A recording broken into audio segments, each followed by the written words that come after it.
Hi everybody, I'm Liisa Ladouceur. This is my YouTube channel, even though I'm not on it very often. A lot of you have subscribed since I made the 40 Years of Goth style videos, and that's really exciting. And I've decided my New Year's resolution for 2018 is to make more videos for you about the things that I love about goth, about fashion, and, well, frankly, who knows where it's going to go. But because I'm a nerd, it's going to start with books. Today I'm reviewing what I think are the top 5 books about goth fashion. As you probably know, there are a lot of books about goth on the market. Most of them are still in print from the last few decades. So the ones I chose today are ones I feel specifically focus on fashion or have a lot of fashion content in them. Beautiful photos and also context to explain why goth style is and has evolved in the way that it does.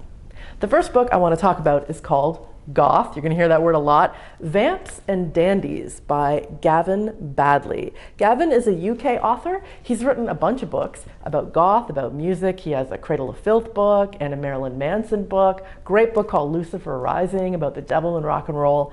And in 2002, he put out one of the earliest books about goth called Goth Chic.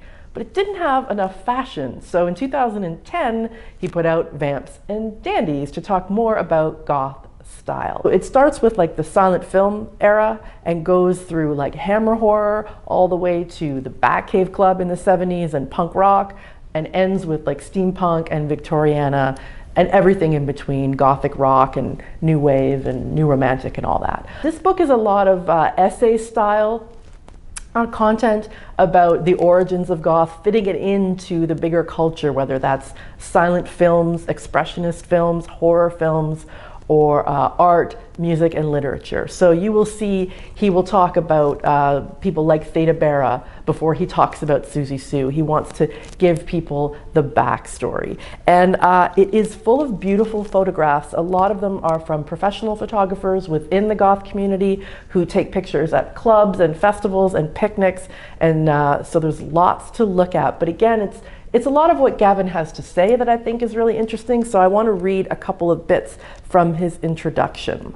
Gavin writes, "Goth refers to the exotic, erotic, eerie, romantic, and atmospheric, all things dark and beautiful. The aim of this book is to create an eclectic record of where goth came from and where it is today." He means 2010 when it came out.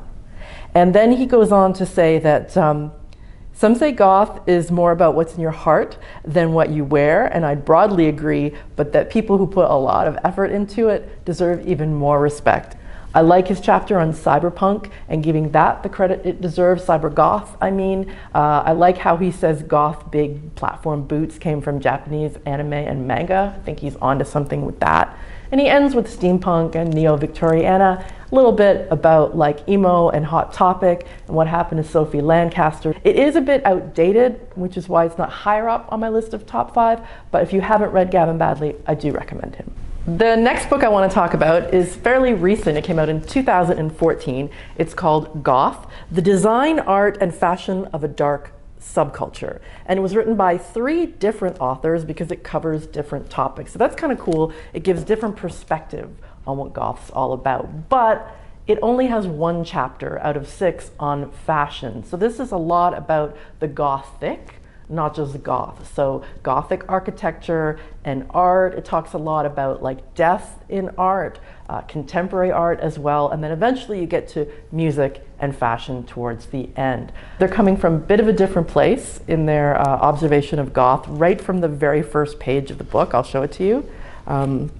This is what they think is goth, so quite a bit different from Gavin Baddeley and the Batcavers, right? But the girl who wrote that chapter, her name is Emma Baxter-Wright, and she does put goth fashion, modern goth fashion, in the context of the fantastical, of dress up, of costume, and acknowledges the importance of history and historical recreation in modern goth. But when she gives you information about the history of, say, Victorian mourning clothes, or high fashion designers like McQueen and Galliano and Mugler, who are taking their cues from death and romance, that's where she really, I think, has something to offer. It ends abruptly, like honestly, there's no conclusion to the book. It just finishes. And it finishes on what I think is a bit of a weird photo from Whitby of a girl sort of like a geisha goth. And, you know, in today, when we talk about cultural appropriation, I think if you're going to end the book with a photo like that, you should explain it. But the best thing about this book is it's beautiful. Like, it feels lovely. It's like embossed gold on the front, and just the pages feel really good in your hands. If you're more of a fan of architecture and art, this might be the book for you. The next book I want to talk about is the heaviest, largest book in my collection of goth books. It's a coffee table book. I'll show it to you. It's big and heavy, called Gothic, Dark Glamour by Valerie Steele. This is a pure fashion book. I think it was part of an exhibit on Gothic fashion at a museum in New York. Museum quality in terms of the writing, but also the photography and the presentation of the book. It's just gorgeous. I'm going to flip through it while I talk. It feels so good. The pages under your fingers. You know, it talks about both goth and gothic in this book. They understand the difference and they tackle each of them. They talk about goth as a symbol of rebellion through the years, and they go from, of course, the history, but right up to the present day through Batcave and goth subculture to contemporary goth fashion. A lot of designers and high fashion in here. So if you're interested in both street style and high fashion, this is the book that I would recommend the most. The photos in here are just incredible. This picture of Dita Von Teese, like, holy crap, that's awesome. She does talk about Japanese Lolita a little bit. She talks about cyber. She talks to actual goths, people that I know are interviewed in here. So it's in their own words, plus her own research and observation. Really though, this is for like the full size photos, why you want this book.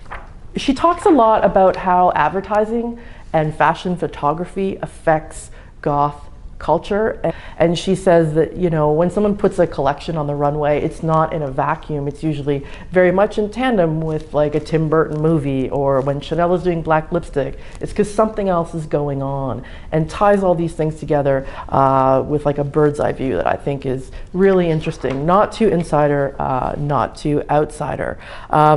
Yeah, she says here, Gothic themes in fashion cannot be separated from those in popular culture, which I agree with. Highly recommended. Gothic, Dark Glamour, still in print, maybe expensive to ship, totally worth it. Put it on your Amazon wish list, make someone buy it for you. My second favorite book about goth fashion is quite different from the ones I've talked about so far, in that it is an oral and pictorial history of goth in the 1980s. It's called Somewhere Leather, Somewhere Lace, the worldwide compendium of post-punk and goth in the 1980s. And this was made by you as well as for you. It was crowdfunded. A lot of the photographs come from individual goths from around the world. A lot of the other books are very like UK, USA, maybe some Japan. This you'll see goths from Netherlands, from Spain, from all around the world in the 1980s, submitting their own personal photographs, whether it was yearbook pictures or things they snapped in graveyards back when you had to pay for film and you didn't know how it was going to turn out. You know, when I look through this, I see myself and my friends for sure. But through the interviews that they've included, you also get a lot of information about what it was about for those people at the time. And I want to read one section that I thought was really interesting. It's describing the purpose of dressing up as an attempt to alter the minds of those who opposed diversity. So this book really shows you gender bending, fetishism, and all the different aspects of dressing up goth in the 80s and the boundaries that it was pushing. I love that this was crowdfunded. I really should have given them some money. If they do this again for the 1990s, I'm totally going to buy in, and I recommend Somewhere Leather, Somewhere Lace if you're at all interested in the 80s because you were there or because you weren't. We've come to number one. It's my favorite book about goth fashion, and it's another big hardcover. It's called The Art of Gothic, Music, Art, and Fashion by Natasha Scharf. Natasha is a journalist from the UK. She has another book called Worldwide Gothic, but this is the new one. It came out in 2015. And I think I like her because she's a music journalist, and so I can relate to where she's coming from in terms of putting fashion in context of showing the influence of music on the way we dress. And the book is broken up into classic, like Scream Queens, as many of the books are, but also goes through futurism and sinister, like the elements of horror and death rock, and really covers every different kind of goth.